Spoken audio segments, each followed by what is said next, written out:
Televisión Legislativa presenta TVE Noticias Primera Emisión con Lorena Espinosa.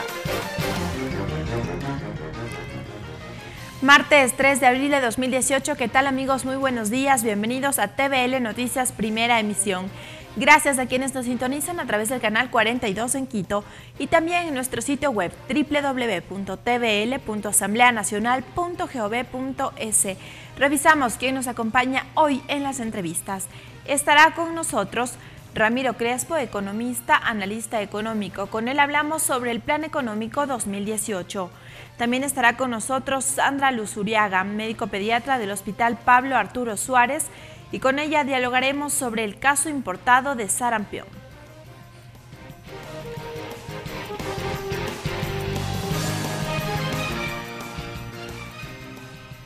Revisamos el pico y placa. Esta restricción vehicular hoy martes rige para los vehículos cuyas placas terminen en 3 y 4. Recuerde, ya arrancó en vigencia desde las 7 de la mañana. Atención, la madrugada de este martes el canal colombiano RCN publicó una prueba de vida del equipo periodístico de Diario El Comercio que fue secuestrado el pasado 26 de marzo. En el video el periodista Javier Ortega revela las dos exigencias de los captores para su liberación. Los 3 ecuatorianos aparecen encadenados y se dirigen al presidente de la República, Lenín Moreno. El presidente Lenín Moreno, en sus manos están nuestras vidas. Ellos lo único que quieren es el intercambio de sus 3 detenidos en Ecuador por nuestras 3 vidas para ir sanos y salvos a Ecuador, y también la anulación de ese convenio que tienen Ecuador y Colombia para acabar con el terrorismo. Tras 10 meses de gobierno, finalmente el Plan Económico de Estabilización Fiscal y la Reactivación Productiva del Gobierno Nacional fue presentado oficialmente durante el programa semanal El Presidente Informa. La propuesta contempla 4 ejes y 14 medidas y acciones inmediatas para corregir en el corto plazo la situación económica del país, entre los cuales descartó el alza de impuestos, la eliminación de ministerios y nuevas modalidades de contratación de trabajo. No habrá aumento de impuestos. El anuncio lo hizo el presidente de la República, Lenín Moreno, durante la presentación del plan económico. El jefe de Estado enfatizó que lo que se busca es recaudar más mediante un sistema tributario eficiente y simplificado. Para ello, se hará una revisión tributaria que sirva como instrumento de reactivación productiva. Recaudaremos 810 millones adicionales entre el 2018 y el 2021. A partir de medidas de control tributario que ya está implementando el SRI y el Servicio de Aduanas. Entre las medidas además consta la eliminación de 7 de las 22 empresas públicas de la función ejecutiva, que se suprimirán hasta el 2020, así como también la eliminación de ministerios, secretarías, viceministerios, subsecretarías y coordinaciones generales, así como reducir a la mitad el número de asesores en cada institución. Mantendrán únicamente las que sean rentables, económica y socialmente, con participación de inversiones privadas, de ser necesario, mediante la figura de empresas mixtas. El presidente Moreno dijo que la finalidad del plan es generar incentivos para el ingreso de divisas, tanto por nuevas exportaciones como por el incremento de inversión. Volverá el ISD y otros tributos a los exportadores que demuestren ingreso neto de divisas. Los beneficios e incentivos para este sector serán de quienes demuestren fiel cumplimiento de sus obligaciones. En cuanto al tema laboral, el programa económico contempla una nueva modalidad de contratación que entrará en vigencia en los próximos días. Que respeten íntegramente los derechos de los trabajadores y recogiendo las necesidades de sectores productivos como el turístico, el agrícola, el pesquero, entre otros. Este programa recoge medidas inmediatas, dijo el presidente, para corregir el excesivo nivel de endeudamiento, la necesidad de honrar obligaciones, recaudación de ingresos fiscales, así como la necesidad de recursos para obras y pagos atrasados que no estuvieron presupuestados. Bajo nuestra administración, ratificamos nuestra meta de aumentar en 7 puntos el empleo adecuado en nuestro país. Y no solo eso, sino que reduciremos la pobreza extrema por ingresos en al menos 5 puntos, sacando a más de 800,000 personas de esta situación. El plan económico propone además buscar mecanismos para reducir el déficit fiscal del 5,64% en el 2018 al 2,47% en el año 2021, al finalizar con el mandato de Lenín Moreno. Mariela Logroño, TVL Noticias. Los auditores de Contraloría General del Estado finalizaron el examen especial a la deuda pública contratada por el gobierno del entonces presidente Rafael Correa. La auditoría abarcó el periodo comprendido entre el 1 de enero de 2012 y el 24 de mayo de 2017. De acuerdo a un informe preliminar, este trabajo advierte posibles irregularidades en 6 tópicos: regulación y normativa sobre deuda, confidencialidad y decretos sobre documentos y procesos, venta anticipada de petróleo, expedición de decretos ejecutivos, gestión de préstamos de Petroecuador y falta de respaldo y archivos en las operaciones de financiamiento.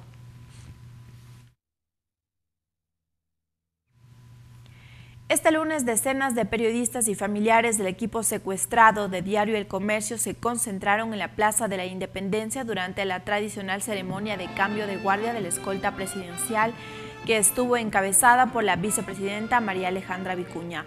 Los periodistas, fotógrafos, comunicadores, conductores, camarógrafos y familiares que participaron del plantón mostraron pancartas, hojas y gigantografías con el mensaje "Nos faltan 3", etiqueta que engloba todas las acciones por la liberación del equipo de El Comercio. Al final de la ceremonia, todos colocaron en el suelo sus cámaras fotográficas de video, grabadoras de voz, polígrafos y libretas que utilizan diariamente para su trabajo.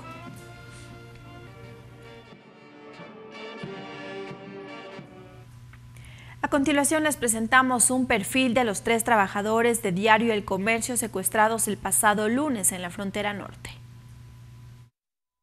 A 7 días del secuestro y mataje de los 3 trabajadores de Diario El Comercio, los familiares hicieron pública información.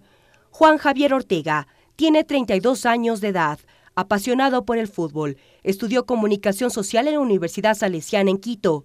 En calidad de pasante ingresó a Diario El Comercio. Hoy en día trabaja por 8 años en el medio de comunicación. Su talento periodístico estuvo enfocado en temas relacionados a la seguridad y justicia. Desarrolló seguimiento a temas importantes como personas desaparecidas y militares que desaparecieron en un accidente aéreo en el 2016. Efraín Segarra tiene 60 años de edad, es animalista, fotógrafo por afición. Tiene 26 años como chofer profesional, trabaja en el Diario El Comercio 16 años. Paul Rivas tiene 45 años de edad. Su padre le incentivó a la fotografía. Su sensibilidad lo llevó a realizar fotoreportajes que cuentan historias. En el 2013 registró la problemática de la desaparición de personas en Ecuador, desaparecidos y tatuados en la piel. Trabaja en el Diario El Comercio 20 años. Mariela Logroño, TVL Noticias. Ahora daremos lectura a un comunicado emitido por la Secretaría de Comunicación de la Asamblea Nacional. A 8 días del secuestro de los integrantes del equipo periodístico de Diario El Comercio, continuamos esperando información y sobre todo su liberación inmediata. Los firmantes, periodistas y funcionarios de la Secretaría de Comunicación de la Asamblea nos unimos a las muestras de solidaridad hacia nuestros colegas Paul Rivas, Javier Ortega y Efraín Segarra, secuestrados en la parroquia de Mataje, provincia de Esmeraldas, el pasado 26 de marzo. Aspiramos que las gestiones que desarrollan las autoridades del Estado para la recuperación de nuestros colegas tengan resultados positivos.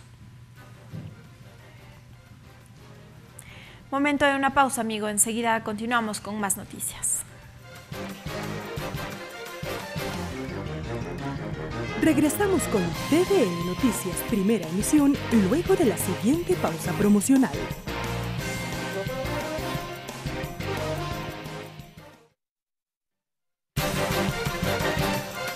Continuamos con TVN Noticias Primera Emisión. Gracias por continuar con nosotros. El libro 1 sobre el Sistema Nacional de Salud del proyecto de Código Orgánico de la Salud fue el tema que concitó el análisis en el conversatorio impulsado por la Universidad San Francisco de Quito. En este acto, el asambleísta William Garzón destacó los ejes que marcan esta propuesta. Más de 7 cambios al libro primero sobre el Sistema Nacional de Salud fueron expuestos por el asambleísta William Garzón, titular de la Comisión de Salud de la Asamblea. Allí destacó aspectos como la reorganización de las competencias de la Autoridad Sanitaria Nacional, financiamiento del sistema de salud, inclusión de la gestión participativa del sistema y talento humano. Ese es el rol fundamental de este engranaje que debe existir entre los financiadores y los prestadores de servicios de salud, de tal manera que los usuarios tengan la oportunidad de asistir a un centro de salud, al que esté más cercano de su domicilio, independientemente de cuál sea, para que reciba esa primera atención. En este espacio, las preguntas de los estudiantes no se hicieron esperar. Con respecto al Sistema Nacional de Salud, quiénes lo componen y el rol del Estado, fue una interrogante respondida por la ministra de Salud, Verónica Espinosa, quien dijo que si no están claramente las competencias del Estado y del ente rector, el sistema no tendrá los frutos esperados. Definir cómo cada quien sabe lo que tiene que hacer, cuáles son los límites, dónde termino yo y empieza el otro, cómo me interrelaciono con los otros, cuáles son las reglas de juego, es el que estuvo históricamente olvidado en nuestros marcos normativos anteriores. Desde el Directorio del Seguro de Salud del IES, la solvencia y rentabilidad de los fondos del Instituto de Seguridad Social fue tema de debate. Daniel Rodríguez, director, dijo que hay que hacer un buen uso de estos recursos. Tenemos aquí una figura de autoridad sanitaria que estoy totalmente de acuerdo también, que debe ser la que nos ayuda a ponernos de acuerdo entre todos y la que nos define cómo debemos hacer ese buen uso de los fondos.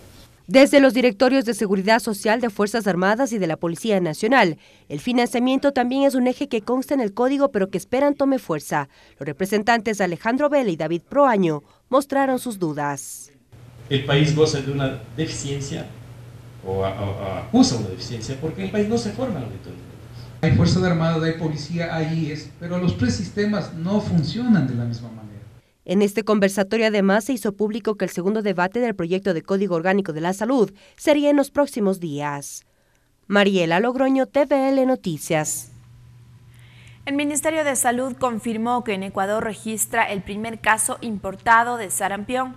La enfermedad fue detectada en un niño proveniente de Venezuela.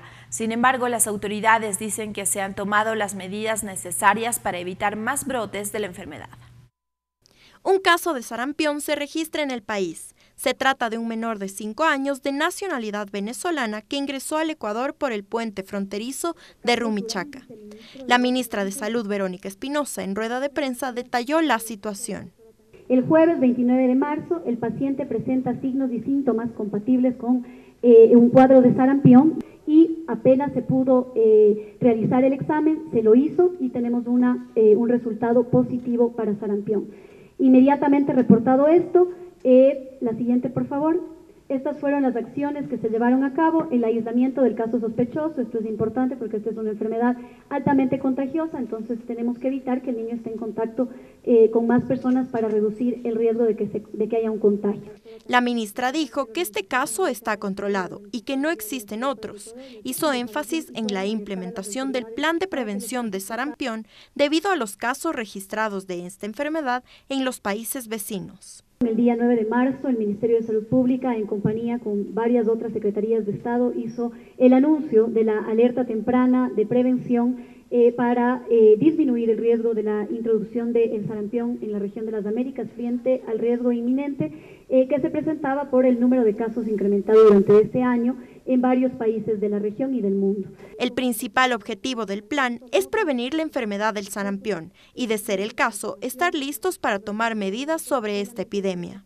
Recordar que estos son los esquemas que estamos aplicando, tenemos vacuna suficiente, todos los servicios de salud están activados, hemos destinado $8 millones aproximadamente adicionales a nuestros recursos regulares para que nuestras unidades operativas puedan contar con mayor personal, con mayores medios de transporte. Recordemos que en muchos lugares se debe llegar en lancha, se debe llegar en aeronave para que la vacunación pueda llegar a cada rincón del país. La titular de la cartera de Estado llamó a la ciudadanía para que tome en cuenta los siguientes síntomas: erupciones en la piel, fiebre, malestar, catarro, conjuntivitis, y para que tomen las medidas necesarias para evitar el contagio.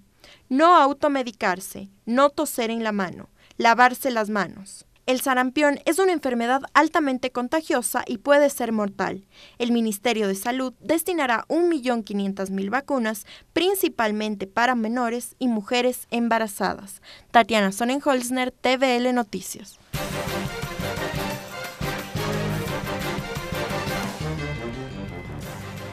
Y para ampliar la información saludamos ya con Sandra Luzuriaga, doctora. Buenos días, bienvenida a la Televisión Legislativa. Buenos días, muchas gracias. ¿Se confirma entonces solamente un caso de sarampión importado en nuestro país? Sí, por el momento el único caso confirmado es el caso que ha informado ayer el Ministerio de Salud, que es de un niño de 5 años proveniente de Venezuela. Ahí ya ha dicho el Ministerio de Salud que está haciendo todos los protocolos necesarios para prevenir que esta enfermedad continúe esparciéndose. ¿Cuáles son las acciones que se está tomando? Pues las acciones son hacer lo que se denomina un cerco epidemiológico, es decir, la vacunación a todos los familiares y contactos, es decir, todas las personas que han estado cerca del paciente y que pueden haber sido contagiadas por él. Aparte, eso es en cuanto al caso confirmado, pero para poder dar protección a la población, lo que se recomienda es que cada persona revise el carnet de vacunación de sus hijos. Se ha evidenciado que la población de 8 años en adelante tiene una protección adecuada y no se necesitaría revacunar a menos que esté en contacto con una persona confirmada de sarampión. En los niños de 7 años o menos hay que revisar el carnet de vacunas. Nuestro esquema de vacunación oficial indica la primera dosis del sarampión a los 12 meses y una segunda dosis a los 18 meses, con lo cual la persona está protegida de por vida. Es decir, en este caso, la revisión que ustedes harán es si a algún niño o alguna persona le falta uno de estos, la primera vacuna o el refuerzo, y ahí podrían ellos vacunarse. De lo contrario, no se necesita vacunación. No, exactamente. Lo que se está revisando es confirmar que haya recibido las 2 dosis de vacuna el paciente y con eso el paciente está protegido. Esta enfermedad, se lo ha dicho, es una enfermedad grave. ¿Qué es lo que podría desembocar si una persona contrae sarampión? Bueno, el sarampión es una vacuna provocada por un virus que en principio la mayoría de las veces puede ser benigna. Sin embargo, en ciertas personas, sobre todo en personas con defensas bajas, en niños muy pequeños, menores de 1 año, por ejemplo, puede provocar complicaciones desde una diarrea, una otitis, que es la infección del oído, y las complicaciones más graves, que son aquellas que pueden llevar a la muerte, son la neumonía y una encefalitis, es decir, una infección del sistema nervioso. ¿Así podría empezar a manifestarse el sarampión y luego tiene otros síntomas? No, comienza a manifestarse con fiebre, con la erupción papular, es decir, una erupción, un enrojecimiento de la piel. Se manifiesta también con tos, con catarro y con secreción conjuntival, con una conjuntivitis.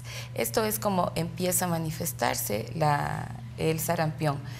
Después pueden presentarse las complicaciones, como indico en aquellos casos, no todos. Las complicaciones se dan alrededor de un 10 a un 15%, no se da en todos los casos. ¿Dependerá esto de las defensas de cada ser humano? Exactamente, cada persona tiene su propia respuesta al agente infeccioso, porque en principio, si es que se toma en cuenta que el virus ingresa, pues simplemente puede correr una enfermedad de unos 10 días, que se trata como cualquier otra virus que suele dar en la infancia. Entonces requiere un tratamiento, la gran mayoría de pacientes requieren un tratamiento ambulatorio en casa, con hidratación y pues con algún antitérmico que debe ser siempre, eso sí, recetado por un médico. Precisamente esas son las recomendaciones que han hecho, no automedicarse, y aquí serían cualquier síntoma que presente cualquier persona, acudir al médico, porque se puede manifestar el sarampión de diversas maneras, no necesariamente se puede identificar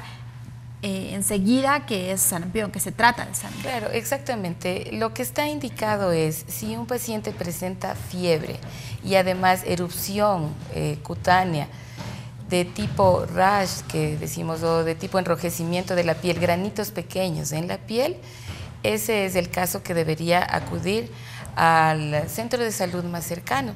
El médico le va a investigar. Básicamente la enfermedad decurre con 3 días de fiebre y luego comienza la erupción, que siempre empieza en la cabeza, en la cara, a nivel de la parte posterior de las orejas, y luego se extiende al resto del cuerpo. Este enrojecimiento dura 3 días más. Entonces, con esos síntomas, básicamente la fiebre y la erupción de tipo enrojecimiento de la piel, es con lo que se debe asistir al centro de salud. En el centro de salud se examina al paciente, se observa si es que está siguiendo su curso benigno la infección y se le manda a la casa con las indicaciones de aislamiento, de hidratación. Solamente, ¿Sí tiene cura? Sí, claro que sí, la gran mayoría. Solamente aquellos casos que se encuentre algún indicio de complicación, esos serán los remitidos al hospital para observarles o para dar el tratamiento necesario en las complicaciones. ¿Ya se ha activado una campaña de vacunación ante esta emergencia y ante este caso registrado? ¿Quiénes deberían ser prioridad para vacunarse, aparte de los niños que ya nos ha dicho hasta 7 años que revisen el carnet de vacunas? Por el momento la prioridad para vacunación serían los contactos de los pacientes que vayan a ser confirmados y el personal de salud que también va a estar en contacto con los posibles casos. No hay que alarmarse entonces de momento. No, de momento no, es solamente un caso, este caso es importado, no existen todavía casos autóctonos del país y como indico, pues la gran mayoría de la población, sobre todo mayores de 8 años, ha recibido la vacuna y por lo tanto tiene inmunidad. Porque Ecuador era libre de sarampión hasta 7 años atrás. Hasta el 2012 estábamos aparentemente libres del sarampión, fuimos declarados libres del sarampión. En el 2016 se detectó un caso que fue también un caso importado. Sin embargo, la emergencia sanitaria que se ha efectuado hoy a nivel de Sudamérica es la que ha propiciado esto, pero estamos básicamente listos porque las coberturas vacunales en años anteriores han sido aceptables. ¿Cuáles serían las recomendaciones que deberían tomar las personas, ya sea adultos, para niños, para mujeres embarazadas? Bueno, en primer lugar, estar atentos a los síntomas que pueda presentar la persona, los síntomas indicados. Ante la presencia de los síntomas, no automedicarse, acudir al centro de salud más cercano para que pueda confirmarse si es que es o no un caso sospechoso. Y como precaución, todas las madres de los niños menores de 7 años, revisar su carnet de vacunación y confirmar que tengan las 2 dosis necesarias. En el caso de no tenerla, nada más debe acercarse al centro de salud. Acudir al centro de salud, que estamos totalmente abastecidos de las vacunas para que pueda completar su esquema de vacunación. Bien, muchísimas gracias a la doctora Sandra Luzuriaga, médico pediatra del Hospital Pablo Arturo Suárez. Como siempre, bienvenida a la Televisión Legislativa. Muchas gracias. Momento de una pausa, enseguida continuamos con más noticias. Regresamos con TVN Noticias, primera emisión, luego de la siguiente pausa promocional.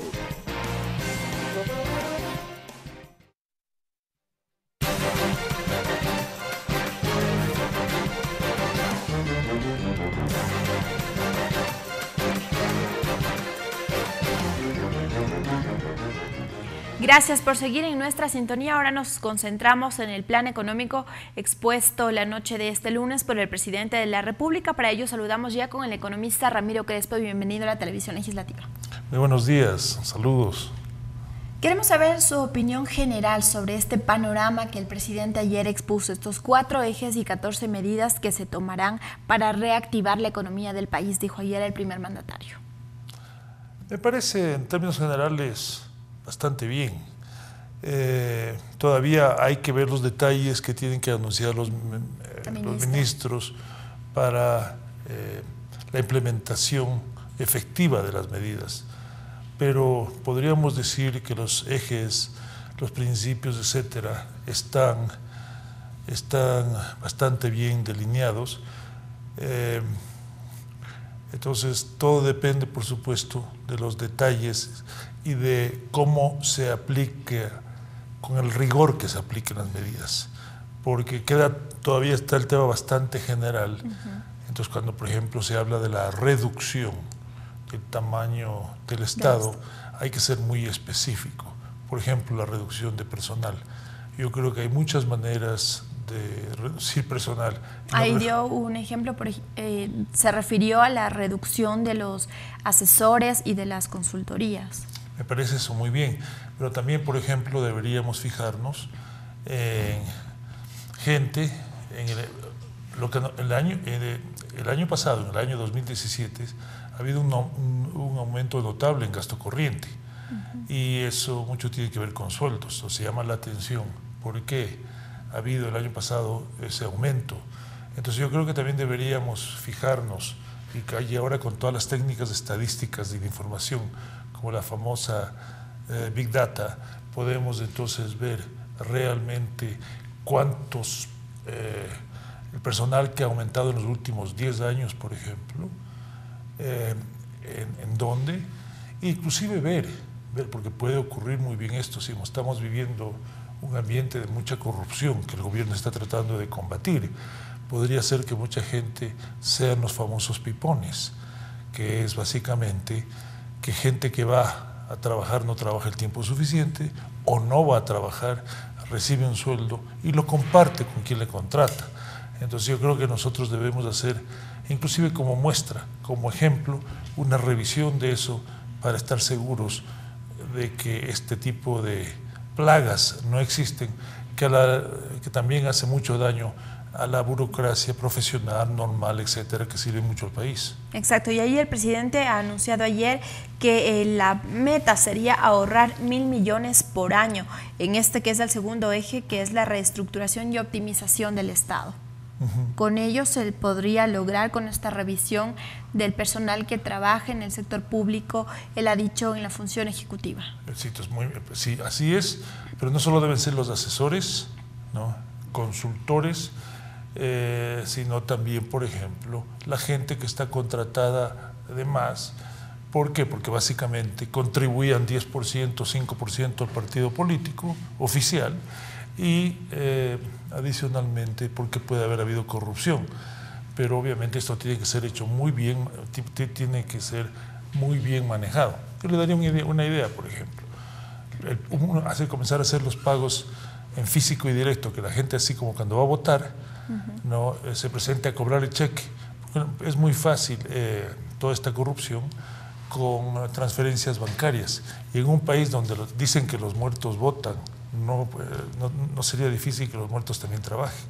Entonces, básicamente, esa sería una de las maneras.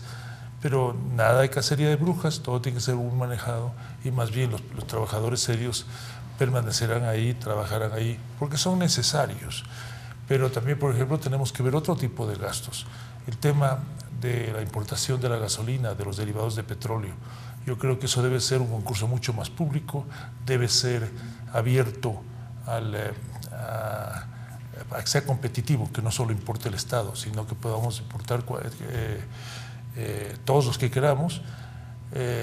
¿Por qué? Porque a veces llama la atención que en Texas o en otros estados de los Estados Unidos, donde la gasolina no es subsidiada, es más costosa. Es un costo menor de lo que es acá. Entonces, ¿qué está pasando? Vamos al primer eje, ya nos pasamos al segundo.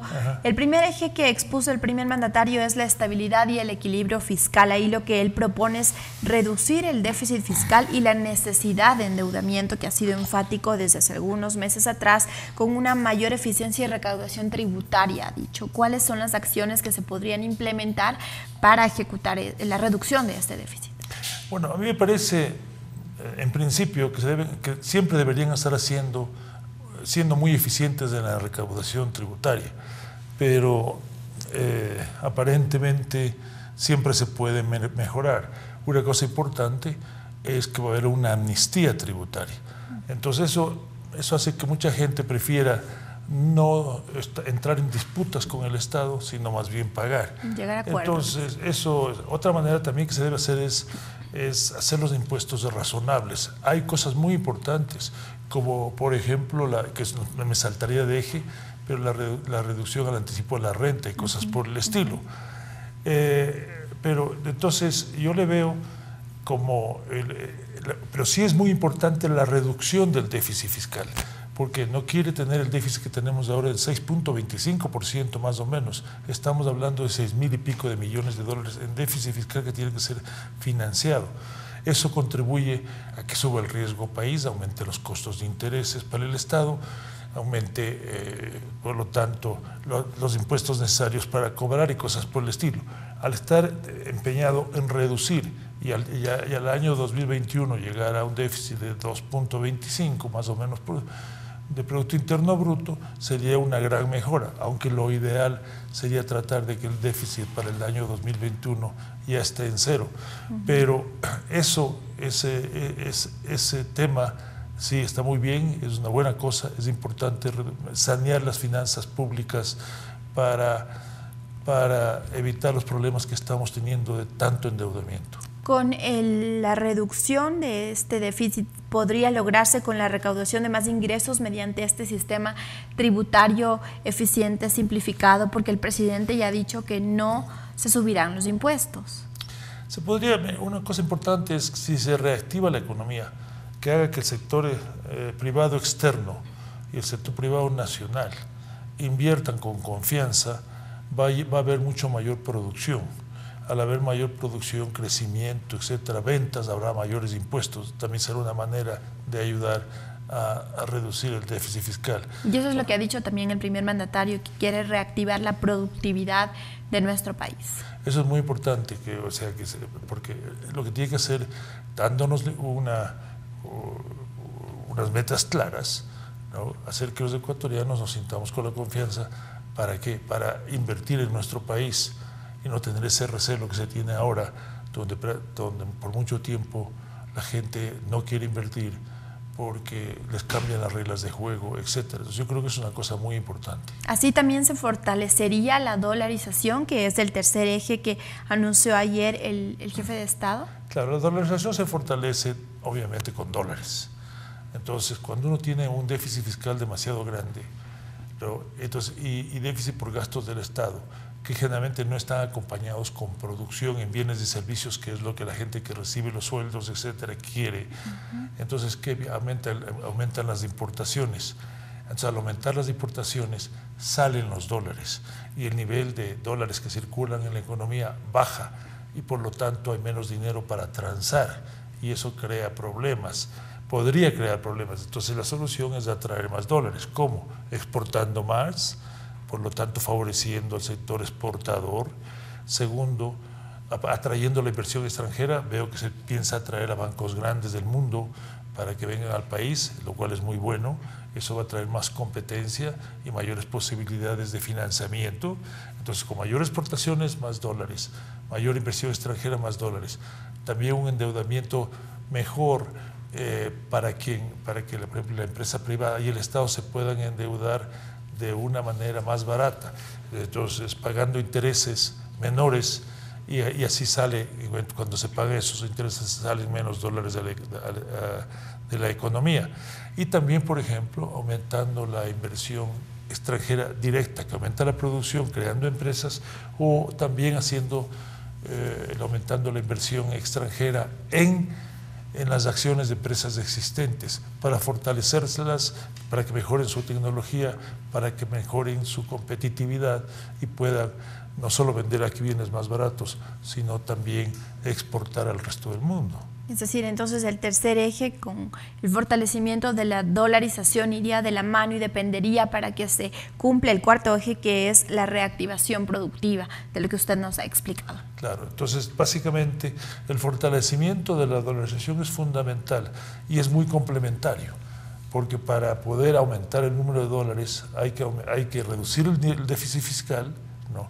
Aumentar la confianza en el país, que la gente saque menos dólares, pero también que más dólares ingresen al país. Que inviertan en nuestro país y confíen. Inviertan en nuestro país, entonces así vamos nosotros a tener mucho mayor circulante en la economía y mayor dinero. Entonces, en vez de tener lo que hemos tenido hasta ahora, especialmente desde el año 2016, un endeudamiento agresivo para dar una aparente liquidez y un aparente dinamismo a la economía, no, eso será una cosa natural y realmente un verdadero dinamismo.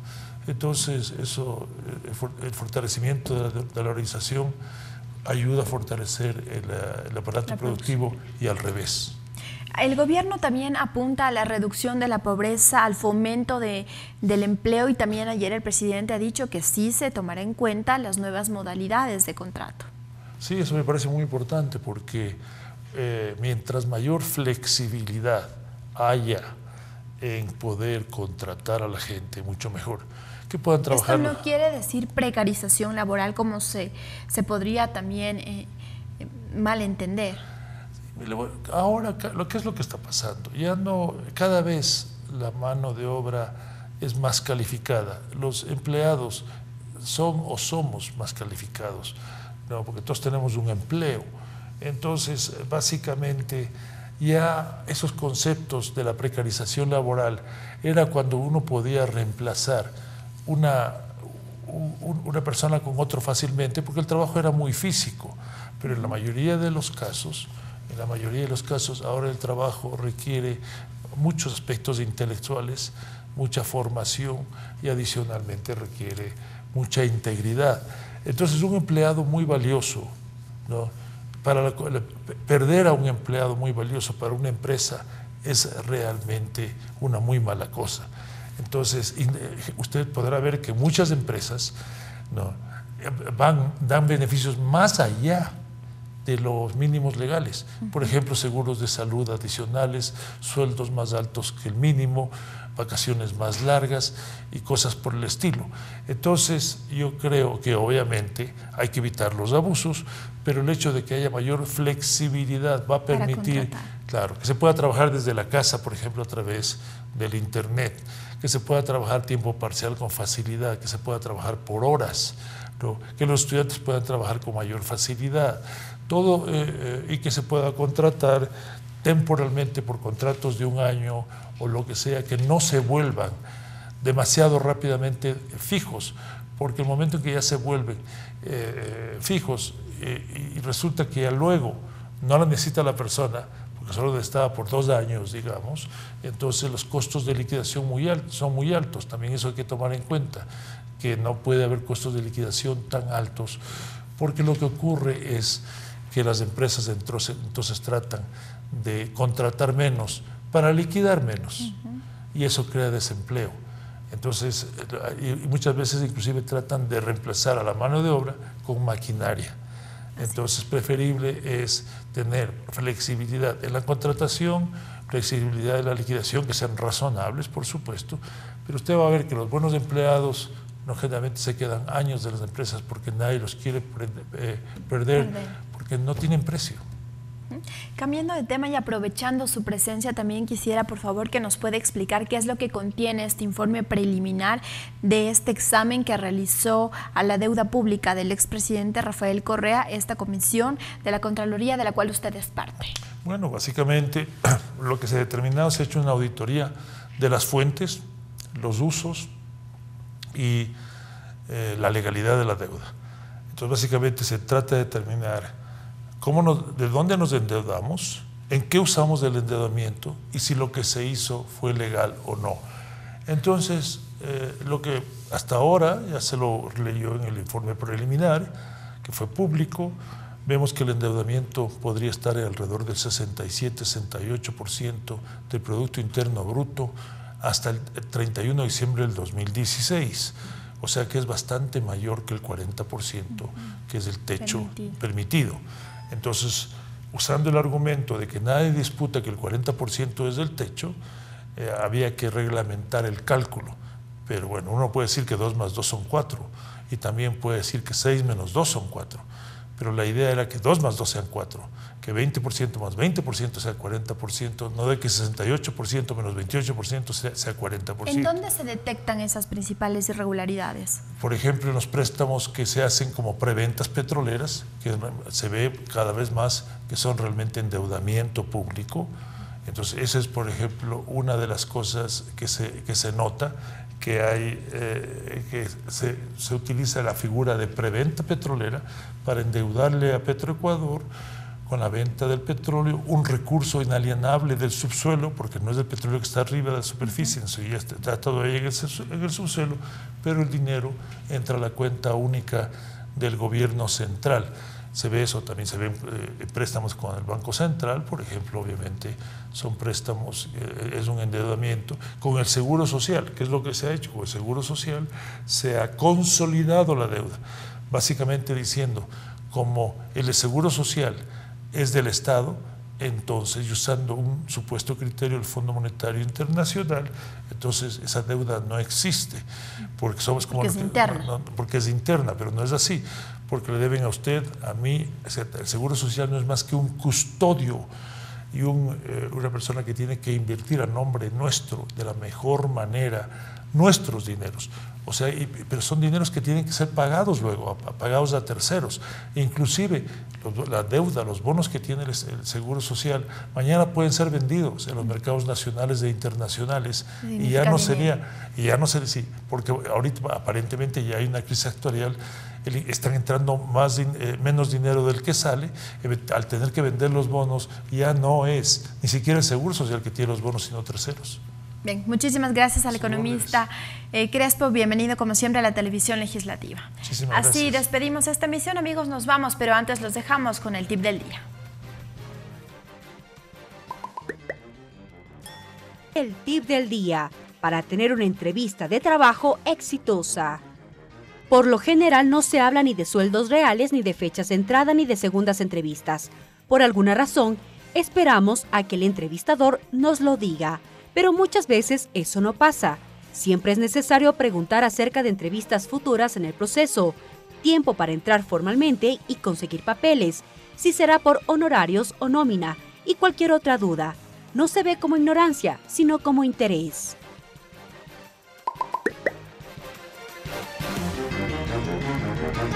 Televisión Legislativa presentó TVN Noticias, primera emisión.